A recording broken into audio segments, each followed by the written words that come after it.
Welcome to The Explainer. Today, we're diving into a story that, honestly, it seems almost impossible. A little moment of light from one of history's absolute darkest chapters, the 1914 Christmas Truce. This description from historian Piers Brendan, it really gets right to the heart of it.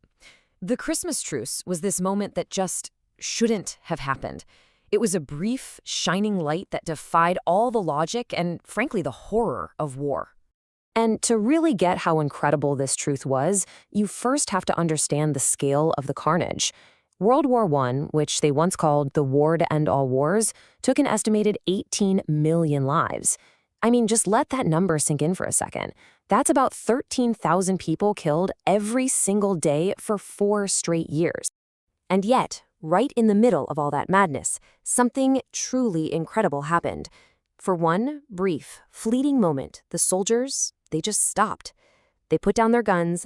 The big question is, how on earth did that happen? Well, to figure that out, we've got to go back. Back to the Western Front, to a freezing cold Christmas Eve in 1914. It all started with a simple, almost magical sight. You see, German soldiers had been sent thousands of little Christmas trees from home. As it got dark, they started putting them up along their trenches and lighting the candles. For miles, this chain of flickering lights appeared. One soldier even said it looked like the footlights of a theater. And then, a sound started to drift across that deadly stretch of no man's land. It was the sound of a Christmas carol. As this British soldier, Albert Morin, remembered, it was a moment he would never, ever forget.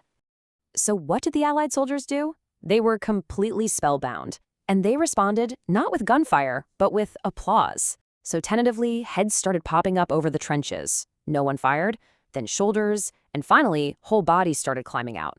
By Christmas morning, these enemies were meeting right in the middle. What happened next was this spontaneous ceasefire, really just born out of their shared humanity. They exchanged little gifts, food, drinks, they traded uniform buttons as souvenirs, and they showed each other pictures of their families back home. They even held religious services together and helped each other bury their fallen friends with dignity. Just look at this. This moment right here. It should have been completely impossible. I mean, think about it.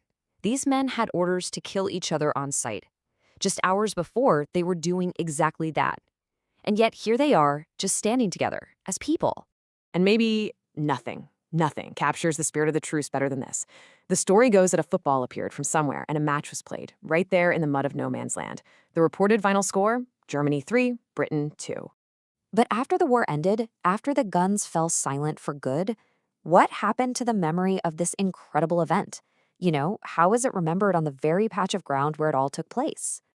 Well, for a long, long time, the answer was, it really wasn't. When the founder of the Christmas Truce Project first visited the site back in 2008, he found nothing but a field of corn. The only marker for one of the most moving moments in human history was this one little wooden cross.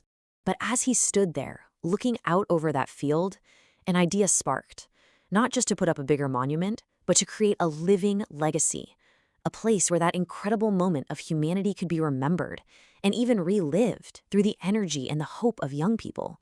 And that vision became the Christmas Truce Project, this amazing initiative to make sure the story would never, ever be lost to a simple field of corn.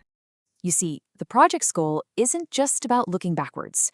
It's about using the powerful story of the truce to actively inspire peace and reconciliation for future generations, turning the actual site into a center for youth education. So the whole project is built on 4 main ideas. First, sport. Honoring that famous football match by creating a new field for young people. Then there's culture, sharing the story through festivals and music. It also preserves patrimony by restoring the historic local church. And finally, it uses events to organize huge global commemorations, keeping this memory alive for all of us. And this idea, it just took off. It quickly got some incredible international support. With patrons like the football legend Pelé and Archbishop Desmond Tutu, the project to honor this simple moment of peace became a true global cause.